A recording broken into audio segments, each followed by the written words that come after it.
The following podcast contains real reviews and the ridiculous reactions of two would-be oracles of the internet.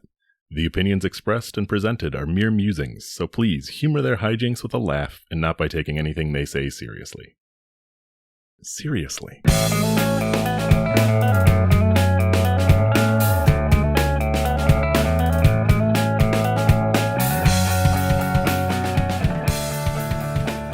Hello and welcome to ReviewParty.com. I'm Brent. I'm Matt. We got a show for you this week like we do every week. It's about reviews. It's about comedy. It's about the internet, which has those reviews. About me and Matt hanging out, having a good time. And then, maybe things will get crazy. Maybe some viral moments will happen. Maybe we'll get hashtag cronked, hashtag Mr. Geppetto, type stuff. Could happen. Yeah, definitely a partier. Definitely doing some heroin. Does that cover everything, Matt? That's pretty much it, yeah. Amazon, Google, Yelp, Kohl's.com, JCPenney.com. I went on Kmart.com just to try it, but I couldn't do it. It's so hard to poke around because it's just like a drop shipping website now. Yeah, it's like trying to navigate your way through a dark cave, and at any moment you may plummet 400 feet. That's true. Speaking of dark cave, I have a Google review for a used car dealership. Ooh, okay. That's what I was thinking. Man, there's probably a lot of funny, angry reviews for used car dealers and mechanics, and we never. I don't think we've really tapped that. No. Just full disclosure, this place, nearly new auto and truck in Green Bay. 4 out of 5 stars on Google review. That's not easy for a small business to maintain. So take this negative review with a grain of salt. We don't want to besmirch any small businesses, of course.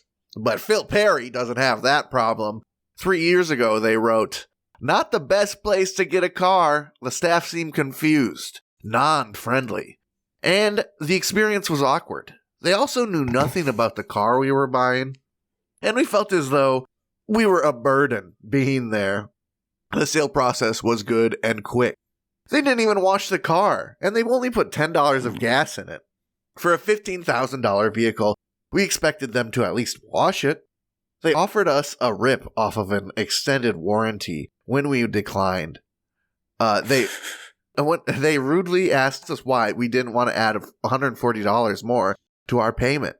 Honestly, I'd go to another car lot. Definitely not be shopping there again at 2 stars. Dang. That doesn't sound great.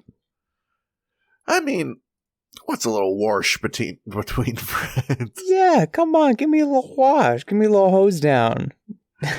What's a little scrub between pals? Like, when it snows out, they're getting out there and they're brushing off every single car. You tell me they can't take the 10 minutes to take it to the local Jiffy Wash?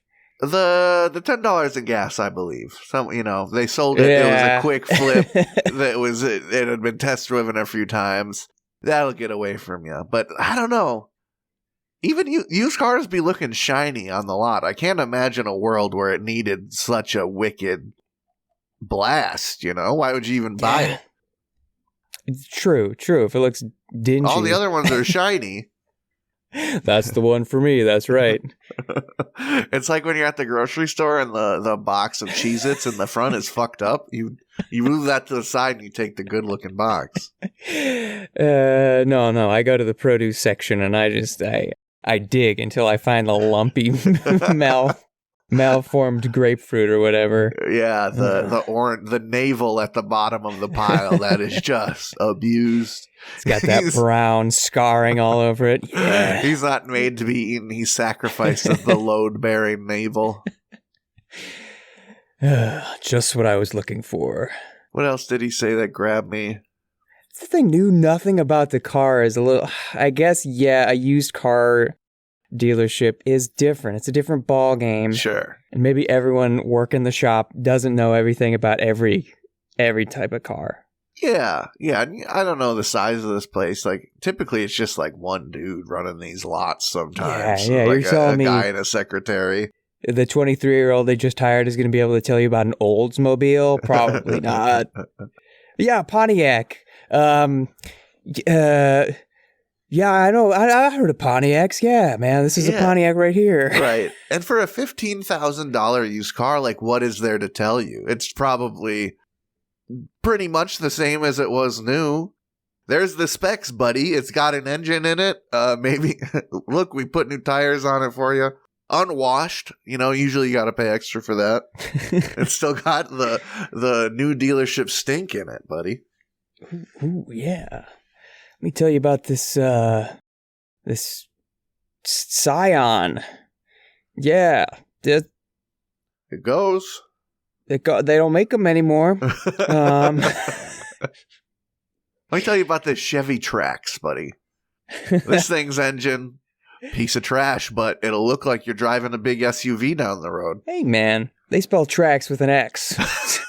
Pretty sweet, am I right? I feel like I just recently discovered the Chevy Trax, and now that I learned about its existence, I just see them everywhere, man. Yeah, I considered a Chevy Trax when I was looking for a new car five years ago or so. They got, they're very cheap for that class of car. That's for sure. Yeah, affordable, not like you don't feel like you're in a death trap when you're in it. Right, I could never drive a Suburban as a daily driver. That thing's a fuck. If you hit someone, they just turn to atoms. On the flip side, God, what are those little, like, what are they? I think Mitsubishis, maybe. They're only available in, like, lime green and purple. Those tiny, tiny cars. Like, yeah, it's $10,000, but it's because it's made of entirely plastic. Oh, I know. Yeah, and they're kind of little boxes, too. Yeah, they're not tiny little things, like a little mouse on wheels. Yeah, you might as well get a golf cart at that point. Yeah. All right. You got a review for me. I do. I've got an Amazon review for Hershey's Kisses Milk Chocolate Candy Party Pack, 35.8 ounces. It's a big old bag of Hershey Kisses. It's Valentine's Day tomorrow at time of recording, so this is getting to you late, folks. I'm sorry, but it always sneaks up on you, doesn't it? Well, I got just a salamin review from Purchaser, the famed Amazon Purchaser. A big fan. Purchaser titles their review, "Awesome. Came with ice packs in hot summer." And they write, "Is the price good? Yes. The local store is over $8 more. First order. Is the candy fresh? Yes. These are fresh and taste great. Delivery? Great. Packaged well and arrived in perfect condition.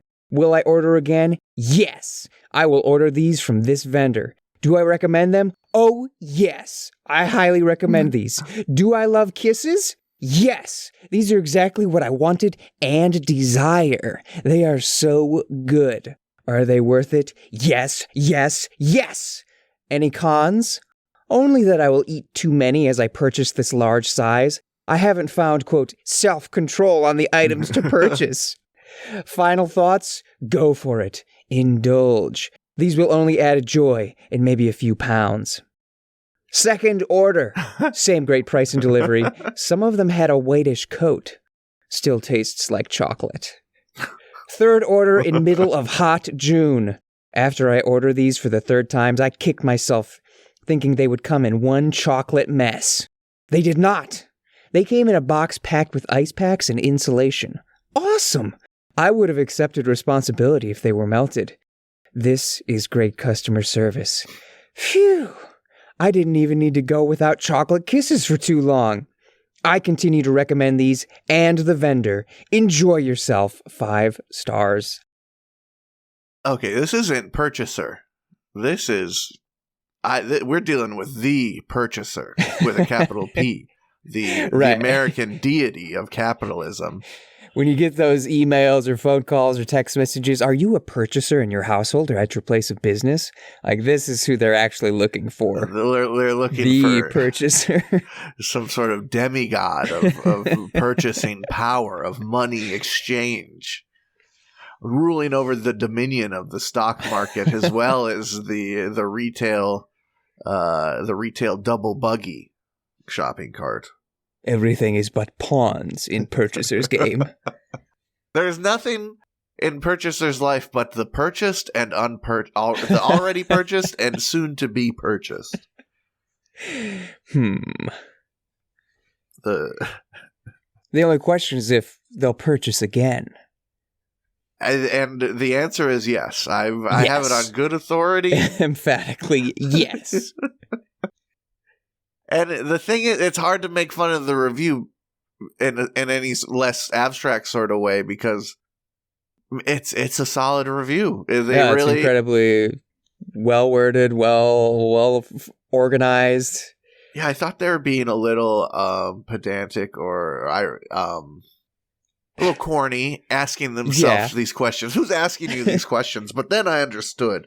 These are they're sort of a screaming from an abyss that's inside the purchaser that is constantly asking these questions. Right. This may as well be like the Sermon on the Mount or the 10 Commandments being shouted from the heavens. We're receiving the knowledge of the kisses right now. And like a true purchaser does not fault Daddy Amazon for any wrongdoings. Yeah. I would have taken responsibility if it had been a chocolate hot mess. More weight! Amazon! They're gonna sacrifice Amazon to the fucking Hunger Games and fucking purchaser stands up. I will do it! I will go! Purchaser's the Samwise Gamgee to Amazon's Frodo, dude. Always there to carry them, to take an arrow to the butt cheek. It's a friggin' stab a spider for them. I sort of think of Jeff Bezos as a big spider that is indestructible and lives in Mordor. Wears cowboys' hats. All it takes is one chubby boy to say, "Get away from Mr. Frodo." I really thought that because what is unfresh chocolate but the white-coated chocolate? White coat, yeah, when it blooms. I think that's what it's bloomed chocolate. I only like my onions blooming. Yeah. Maybe a flower, but onions definitely preferable to everything else. But it's not the taste, it's the texture. It just becomes crumbly doo-doo. Yeah, I guess that a little dusty on the outside. You don't want it, but it is still chocolate. Purchaser doesn't mind a little dust. A little dandruff. Purchaser just needs that Kisses fix. I have a couple of reviews here. Yeah. Hit me with them. I will. Two very different experiences with the product. We're feeling a double reviews. Husker Doos today, I guess. Love it. Got the Arcade 1-Up from Amazon. Pacman Legacy Deluxe Arcade Machine. Classic retro console for home. Tall cabinet with 17-inch screen. Deluxe stand-up video game. It's one of those pretend arcade machines. One of those half-size ones. Classic design on the side. C. Adkins titles their review. Nice cabinet, good controls, perfect game emulation, they write. Have considered getting some version of this forever, from the MAME emulator all the way back to the original use Legacy Quarter machine. I'm on day 6, and I'm happy with my purchase. Assembly took a bit. I think I logged over 90 minutes, but it wasn't difficult. The instructions were great. Pay close attention to the images to avoid placing a piece backwards. I think my history with IKEA construction probably helped.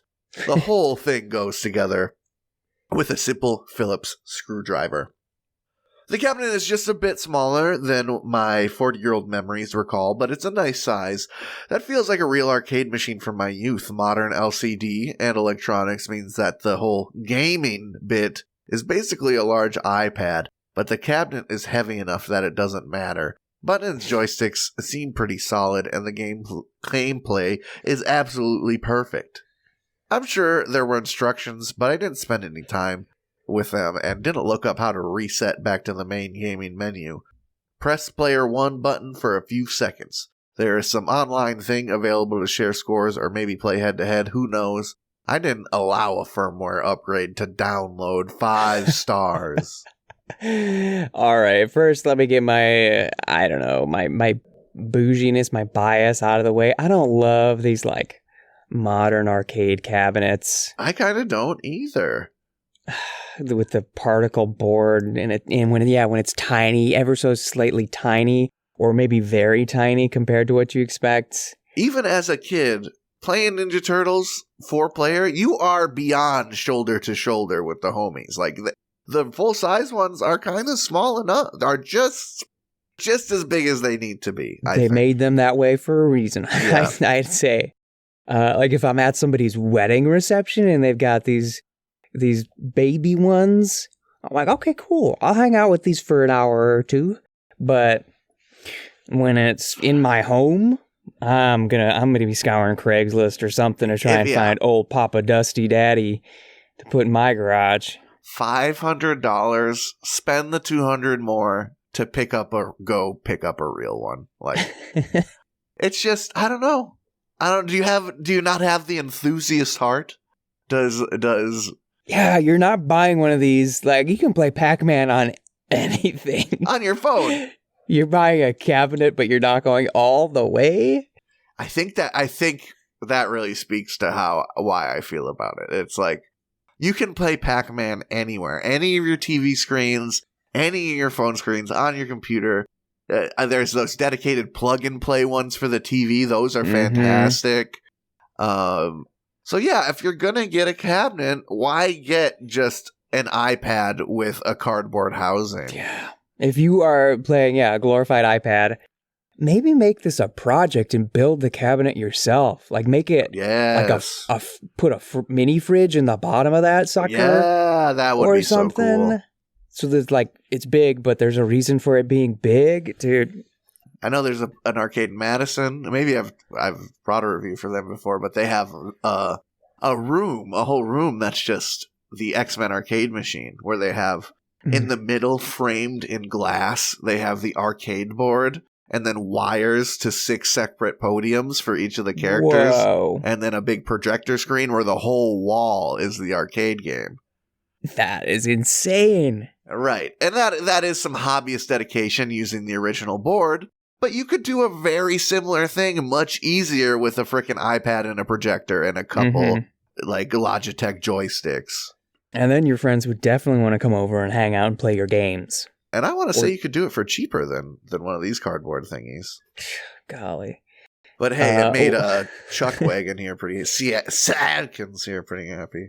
I mean, yeah, that I did notice that it's day 6. Like, like this is a new chapter of his life that has started. Oh, man. Good for him, but give me the flip side. Yeah, maybe Ruxmont is more on our side here. They title their review, "Works well, but terrible and unclear instructions." The cabinet parts are cheap build quality, mostly just cardboard, and some fit together kind of poorly. This is exacerbated by the bad instructions, which are just primitive black and white drawings with no detail and no writing. I finally got it assembled after several hours and much frustration. Works well once assembled, but because of the cardboard parts, it's much lighter and flimsier than a real arcade cabinet. 3 stars. Seriously, cardboard? Like, I'm thinking... It's between cardboard and particle board. Sure, that sort of thick cardboard. Yeah. Not quite. Okay. Ugh. I just can't imagine walking up to an arcade cabinet and being able to pick it up like a freaking child furniture or something. Yeah. That's what it's giving. This is like, if your kid wants an arcade cabinet in a room, you would get, that's what this is good for. Give this to some kid who would not respect. This is what they're circling in the Toys R Us catalog. Right. That's what I want for Christmas. Yeah, I think this is a really cool addition to a kid's room. But like, for your cool midlife crisis dad den, I don't know. You can do better for yourself. That's pathetic. It's like if you're going through a midlife crisis and you want a motorcycle and you buy a moped, it's just... Yeah, unless it's a Vespa and you start also taking Italian lessons, Ooh. I'm going to criticize you. Yeah, I can't knock a souped up Vespa. That's pretty cool, man.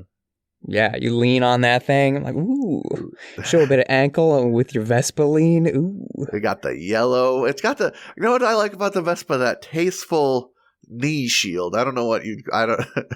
Yeah. the front of it just looks like you could be going through a blizzard and your pants would be dry. Oh yeah, you plow straight through.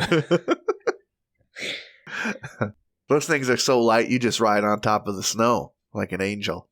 Anything else to say about these Pacman arcade cabinets? No, I don't think so.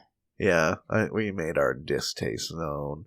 Plus, this has 12 games included. I guess that is the plus. But same thing, you could just do that setup on an iPad. They have the like Capcom arcade collections and stuff like that.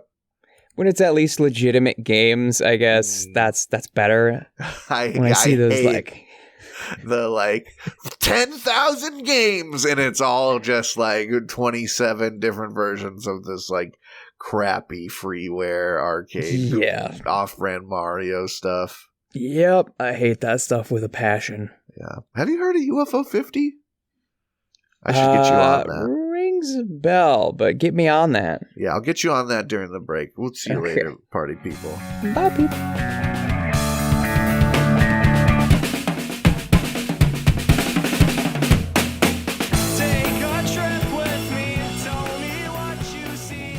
Hey everybody, thank you for listening to our lovely little podcast. If you'd like to go above and beyond in supporting our show, or have the most fabulous conversation starter since sliced bread, go to reviewparty.com. Click on shop and explore some fabulous t-shirt designs. Where's your favorite place to wear a t-shirt? On my body. Mine is at the store. That is a good place to wear a t-shirt. Reviewparty.com. Click shop. Why stop there? Don't stop now. Don't stop me now, because I'm buying a t-shirt. I'm buying a shirt. Ladies and gentlemen, welcome to the second half of the episode, and welcome to... That's a Precious Max right there. Ooh. Precious Max is the segment where we just grab a whole bunch of reviews of one particular thing, and we max out on that. It might be similar to like Steaming Pilot reviews or like bare knuckle letterboxing. Or like other segments that we do. In case you can't get it through your numbskull brain, bare knuckle letterboxing is right. It's letterbox. It's right there in the name. Steaming Pile is on Steam. It's right there in the name. This is just anywhere, anything, which is why I am on Amazon with reviews for the book Arthur's Valentine, Arthur's Adventures paperback. Heck yeah. Best-selling classic series. Let Arthur be your perfect Valentine. It's almost Valentine's Day, and Arthur can't crack the case on who his secret admirer is. Could it be Fern? Or maybe even Sue Ellen? Or is it just Buster playing pranks? Will Arthur solve the mystery? Or will he be left holding a broken heart? Oh, man. Can I read a sample? Oh, goodness. Look at this. How great. Now, I won't send you a picture just yet because I'll get to some reviews. Sure. But yeah, got some reviews for, again, it'll be after Valentine's Day when everyone's hearing this, but I don't care. It's obviously on my mind. So here is a review from Lala in the Library, review titled, "The illustrations are a bit strange." They write, "Do they always use the TV animation images on the book covers? My son was an avid Arthur watcher as a child, and we had a couple of Arthur-themed board games too. We must not have borrowed any of the books from the library, because I had no clue the artwork was different in the books. It is strange that they use the cartoon images on the covers when the illustrations are different on the inside. I really liked the way Arthur was rendered because he looked much more like an aardvark. We always used to remark how on TV Arthur, he looked more like a hamster. I really liked the way Buster was drawn too, but Francine looks horrible. Her mouth is weird and lopsided, and even in happy scenes, she looks angry. A couple of the other secondary characters' faces were misshapen too. The story was good, but not great. I can see it being a fun Valentine's Day read and then not read again. On my blog, I use half stars, so it would be a 3.5 rating. 3 stars. Shut up. I was already going to call this person an idiot, raising idiot kids. Then she has to mention, she has a freaking blog. She really thinks she has to espouse these fucking opinions. There's worth, come on. If you're confronted with an artistic aesthetic that you are not used to, just fucking, it's not that hard to just be like, what's this about? Yeah, I rock with like both. the TV. Why didn't they put the TV art style on there? Come on. That's the type of person that's like, I don't like sci-fi because there's aliens in it. It's just like weird, dumb reason. You're definitely going to hate... well, keep going. I was just going to say, yeah, Matt sent me the covers, a comparison between the cover and the art style. Like, this is your first time living in America, a capitalist society where things are marketed to you at fucking nauseum for not for the good of the product, but for the good of making $1. What do you think this is? Come on. Yeah. I would hate for you to buy a comic book and think that the inside is going to look like the cover. Right, one of those variants just by a completely different artist. Why don't which they look look just like cover? Insane. How come that's X-Men so cool. comic don't look like cartoon? I've got another review of the same note, but shorter, from Travis Morcam, titled Fake. And Travis writes, "This is not Arthur's Valentine by Marc Brown. It's a very poorly done imitation, possibly a copyright violation. The characters look nothing like the real thing. It's awful. I'd demand my money back if it wasn't only $1. This is a case where you don't even get what you pay for. The story was okay, I guess, but it didn't read like an Arthur story. Maybe because every time I got to a character's name, my kid said, 'That's not what blank looks like.' 1 star. Congratulations. You raised a bunch of little idiots. I don't know. I always kind of thought it was cool that there was a different art style of Arthur in the books. Yeah, when I was like in 3rd grade, in my generation, I saw Arthur on PBS first, and then like at the Scholastic Book Fair, I saw the real Arthur books. I just had a thought, oh, when they did the books, the artist was different, and then there was no thought after that. It's irrelevant to my enjoyment of either one. It's like when you find an old Lego set or something. Yeah. Like, dang, this is different than all the sets I got here. I feel like to really cut into a little more, I feel like you're teaching your kids to see something different and go, that's bad, instead of to have their aesthetics challenge a little bit and go, that's interesting. Be a little open-minded. That's normal. Right, yeah. You're reinforcing that they're allowed to see the world in only the way they want to, and not like that very many different aesthetics, ideas, choices about art are possible. Here's something that I discovered while going through the reviews. It appears that like teachers will just have students write reviews as part of like homework, I guess, or okay. book report. So here is an Amazon review from Mrs. Crane titled Arthur's Valentine, but it reads, reviewed by Emma. Do you know Arthur? Well, there is a book called Arthur's Valentine by Marc Brown. Arthur is having a Valentine party at his school, and he has a secret admirer. Read the book to find out who Arthur's secret admirer is. I like this book because the illustrator has good pictures. Read the book to find out who his secret admirer is. Emma likes the pictures? I think you will like this book from age 6 and up, 5 stars. Yeah, Emma likes the pictures, and she's 6 and up. Emma's mind is not tainted by some, like, short-minded fucking parental influence. They're raising the kids to every time the Ninja Turtles get rebooted, they gotta say some shit about it. Well, get ready for some stuff to be said. James Charnock titles his review, "Aren't Valentines supposed to be nice?" And writes, "Apples, bananas, peaches, a pear. With a face like yours, you're lucky I care. Your secret admirer." Arthur likes to be loved. Who doesn't? And he wants to love back. But who is it? Well, before he finds out who his secret admirer is, he's got to go through a lot. Embarrassment, teasing, and disappointment. How would you feel about a secret lover who'd put you through all that? You'll want to read about Arthur in other Marc Brown books. I guess James is a teacher as well. But he gives it 5 stars, even with that strange criticism.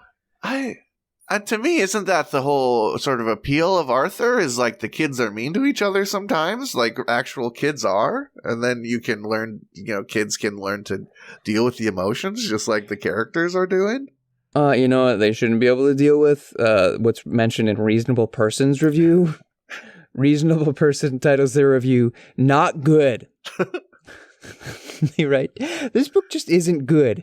It recites the obnoxious old KISSING rhyme, which means you're teaching that to your kid when you read this book with them. It pits female against female. It makes Arthur seem ridiculous for acknowledging his feelings for a girl and expressing them, even on Valentine's Day. And the drawings aren't as modern and fun as the Arthur I remember. Wish I could return it and get a refund. 1 star. So their username is kind of like when you call a really big guy tiny. Yeah, I think so.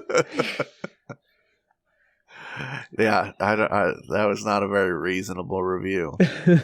Let the kids say the kissing. Let the kids shame each other for kissing on the playground. Come on. First comes love, first comes marriage, and then guess what, brother? Then comes a baby in a baby carriage. That's crazy. You want teen pregnancy? I don't think so. You gotta inform the youths. How is they gonna learn this stuff? If you kiss, you gotta get married. You gotta make a baby. Like, it's a big commitment. So maybe wait until you're 16 or something.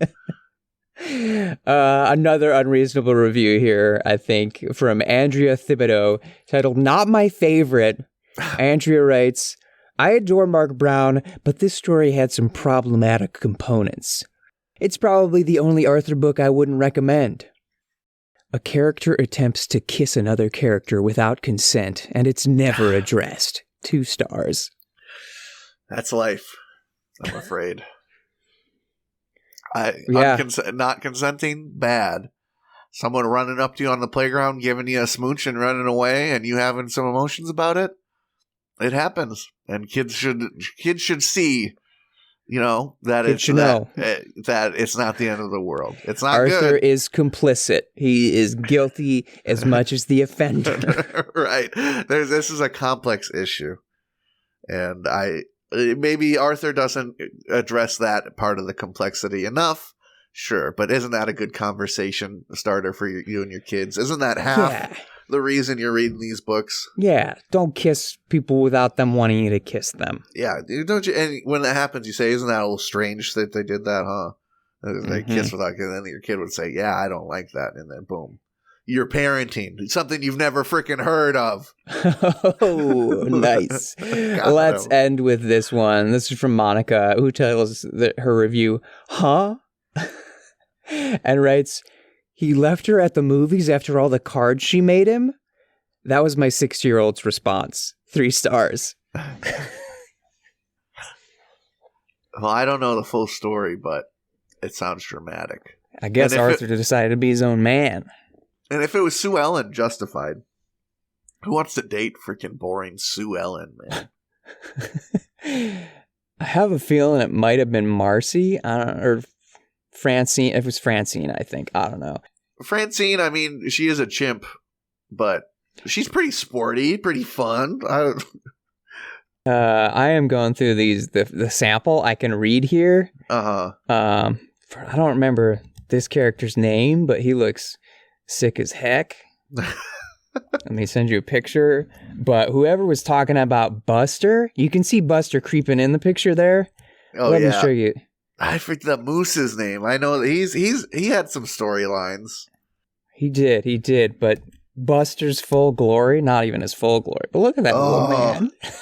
That little idiot. I love Buster. Buster's got a self-tie bow tie. He's got all the Valentines coming his way. The Moose's name is George.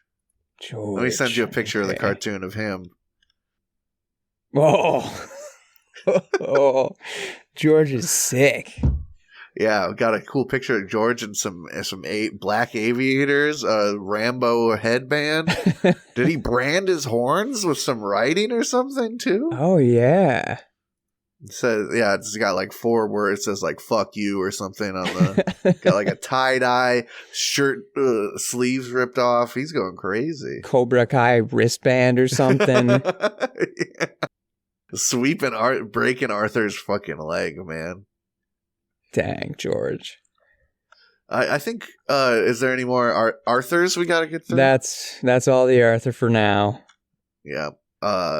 I'll leave with a wisdom. One time Buster said, I don't know what episode, if it was in his spin-off show.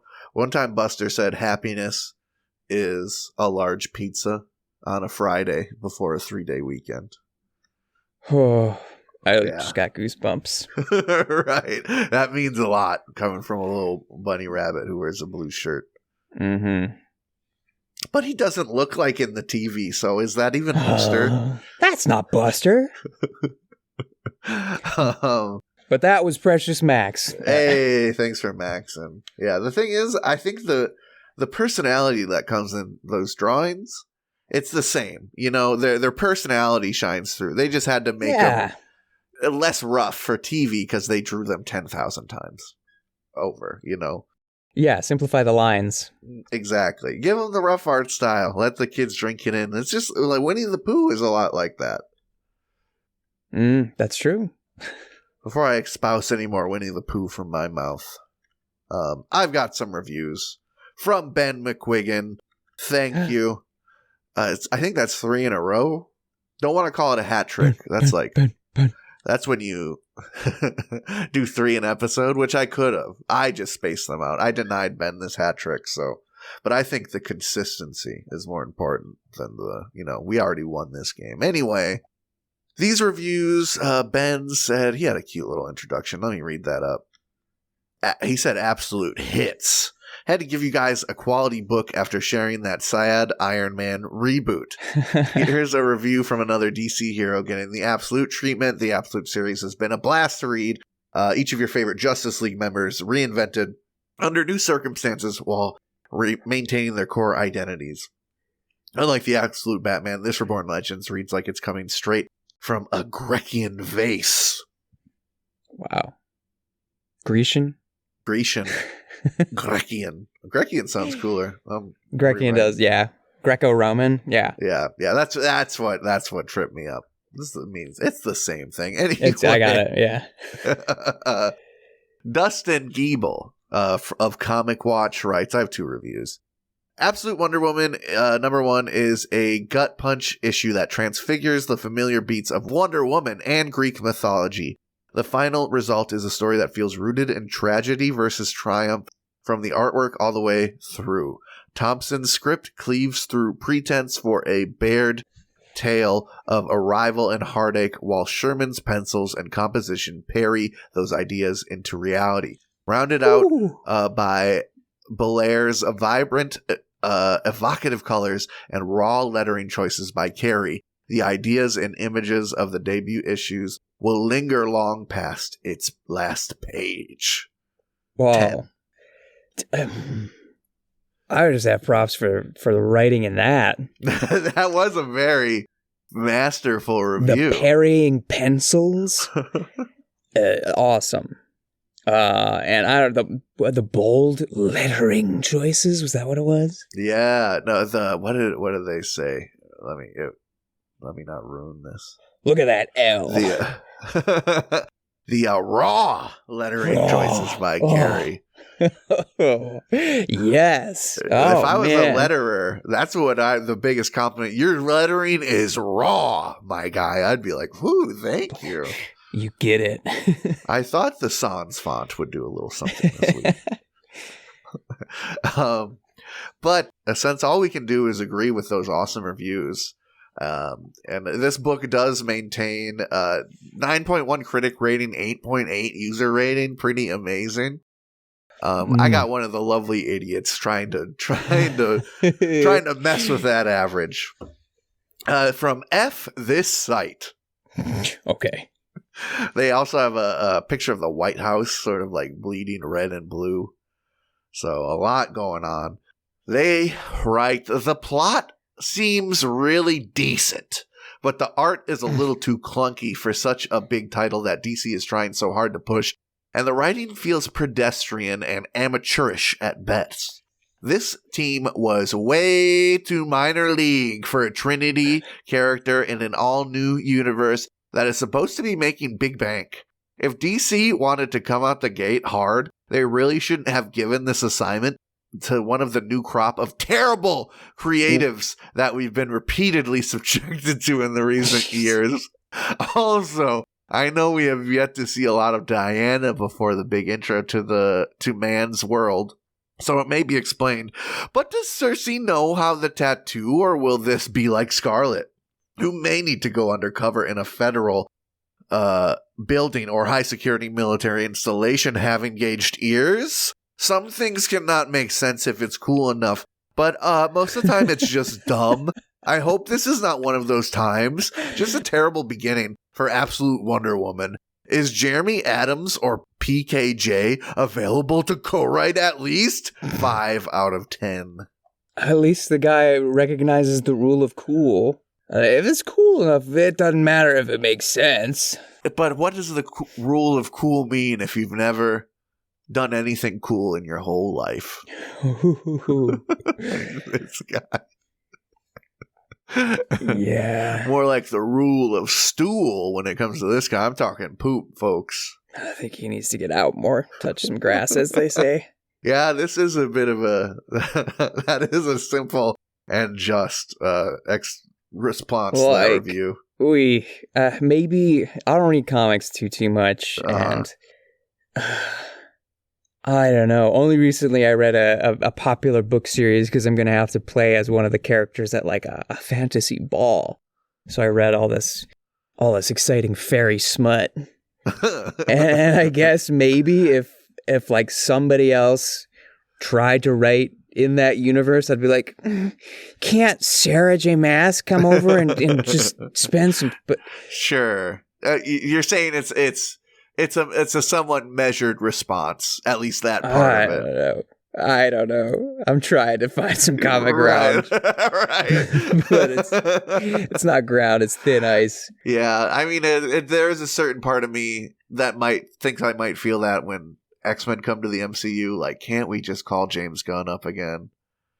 Can't he put some rock music over Cyclops beating up some Nazis, please? Please? But we'll see.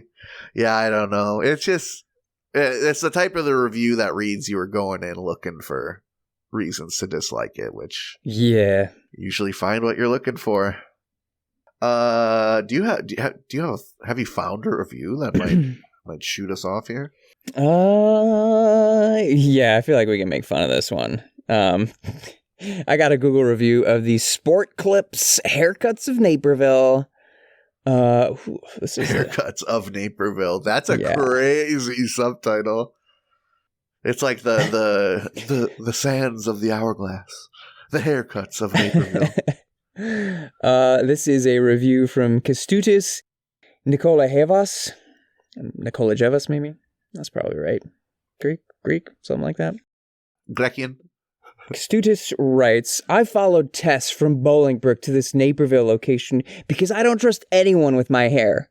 If you've been to other places, then you know Sports Clips beats most of them. I highly recommend the MVP. It will make you feel like a man, not a sheep. 5 stars. I'm picky about where I get my haircuts. Here's a 5-star review for Sports Clips. That's crazy. And just to, the reason I think it caught my eye, let me read the last sentence, and then I'll read the first sentence again. The last sentence reads, "It will make you feel like a man, not a sheep." The first sentence, "I followed Tess from Bolingbrook to this location." It seems like Tess is your shepherd, my man. And I laugh at Sports Clips, but of course there are confident beauticians that work at Sports Clips for sure. Of course, there's good beauticians be needing jobs too. I'm sure that not everyone has the resources to just open their own salon and stuff like that. But yeah, man. Flock, return to me 2 hours for a corporate haircut. $20. What is it? Probably 40 for the VIP. Why do they fucking jerk you off a little bit afterwards? But he attached a picture of a college football game on a TV, so he's living it, man. They got all the shampoos and mousses there, like looking like it's a bar bag, just lined up under the TV. Like whenever I go in a sports bar for lunch, I hate the TVs. It's like there's never anything on it, and maybe I'm not a sports junkie, but like I don't know. Do I really want to watch like the same episode of SportsCenter like 3 times in a row? Talking about off season, like there's nothing to talk about, so they're talking about like second-rate golfers for like a half hour during a segment. Yeah, some garbage college football game between 2 like teams I do not give a shit about. No, I'll just talk to the hairstylist instead, or sit quietly and politely and enjoy some thinking time to myself. Yeah, some time in the noggin. That's the real problem, and it's not a generational thing. I think it's just a general technology thing that's affecting every generation. But there's no mindfulness anymore, man. People just gotta be occupied. Yeah, God forbid you have more than 3 thoughts a day. I need to distract myself from all this living. Yeah, and I have a second monitor. I'm somewhat guilty of it too. I have my music on while I'm also playing a game. Oh yeah, you turn TV on, movie on, and then you check your phone. Right. But yeah, half on phone, half watching movie, half playing like a sort of a menu navigating game. Sure, you're allowed to have your leisure time to turn your brain to toothpaste, but when you can't get a goddamn haircut without watching like this third quarter of a Division II college football game, or you'll start like crying. Like you gotta take a step back, brother. No sports clip is worth it. No, not even from Tess. I think it's so funny. Good for Tess. Tess is like a she's a sports kid lifer, dog. There was a response from owner. Thanks for the great review. We are so happy that you are enjoying Tess as your stylist. We look forward to keeping up the great work. It was a pleasure to serve you. So glad Tess is getting the kudos. I'm starting to think that location, they needed some help. They had to call in. They're calling around the Illinois area. You got any badass hairstylists that could give us some help over here? Yeah, the Naperville Haircuttery Sports Clips. We're in a nosedive. We're in a tailspin. We need a ringer. Right. They need the ace. Their 5-man lineup was just looking in shambles, but you slot into that day 2 ace, and all of a sudden everyone's just feeling better. All right. Good job. Great job, Matt. This episode was awesome. This was a killer. This is a killer. And if you're still alive, if you didn't die from laughter and asphyxiation, or your brain was numbed into toothpaste, great job. Your comedy reinforcements, your comedy shields are strong. Hope you had a good time. We got new episodes every Tuesday. That's right. Hashtag Tuesday Reviews Day. If you'd like to send in a review for us to muse over, please send an email with a hyperlink to the review, reviewparty.com@gmail.com. Send a hyperlink screenshot, whatever you got to do to get that funny review to us. And if you could leave a name or moniker, just so we know what to call you when we give you that shout out, we'd appreciate it. Mm-hmm. Matt! If you want to reach out to us in some other way, shape, and form, you can find us at reviewparty.com on Instagram and TikTok, if your phone has TikTok on it, or at reviewpartypod on Twitter/X. You can also find some of our content on YouTube and Letterboxd. Just search Review Party in either place. You should find us. And you're definitely going to find us if you go to reviewparty.com, our website, where there is so much, every listening platform, because it seems like every couple of weeks we get an email about one of them dying. There's the blog, there's the shop. You can go and buy some Review Party clothes, because it's still chilly out. Even if you're not listening to this in February, it might still be chilly out. I don't know. Global warming, global cooling, it's all gravy, baby. It's all the Podcast same thing. will live it. Give. If you'd like to give to us, you can follow, subscribe, favorite, whatever the button is, wherever you listen. You know what it is. Just hit it. Helps us a lot, actually. You can leave a review on iTunes or Podchaser, Spotify. If it's 5 stars and it's cute, nice, and or funny, we'll definitely read it on the show. I think we're overdue for a peep of that stock, but sometimes they're slow going. And you can recommend to a friend who likes comedy podcasts. You can sign up for Matt's newsletter on the website. It's also blue. Turn on notifications on Spotify. I like Spotify notifications low-key. Even on podcasts I'm not keeping up with as much. It's like, oh, they're still going. Mm-hmm. Nice. Nice Wednesday post, my guy. Okay, oh yeah, nosebleeds, I say the bread for breakfast? No, that's the big finale. Because they got jam up the wazoo. Bread for Breakfast, just one of them. You've heard their great song. That one throughout the episode. You can find more on Spotify. Nosebleeds, one word. Matt, do you have a review to finish us out here? Yeah, okay. I guess I'll go. The ones that I was thinking of, I still kind of want to hang on to try and build a new segment around, but I need more than 2. So I guess I'll go with this one here. I have an Amazon review for the Pepto-Bismol liquid for nausea, heartburn, indigestion, upset stomach, and diarrhea. Fast relief for 5 symptoms. Original flavor, 2 by 12 ounces. 2 bottles of the good old pink Pepto. Yum, yum, yum. And this is a review from Philip. Philip titles his review, Helps Me Sleep. Which isn't something that I knew Pepto-Bismol could do. But Philip writes, it keeps my indigestion at bay so I can get sleep and not throw up in my sleep. 5 stars. Please see a doctor. Yeah, that's never happened to me. That's horrifying. I get bad indigestion and heartburn at night sometimes. If you need the Pepto nightcap every night, brother, you gotta see the doctor. See a doctor. Thank you. Good night.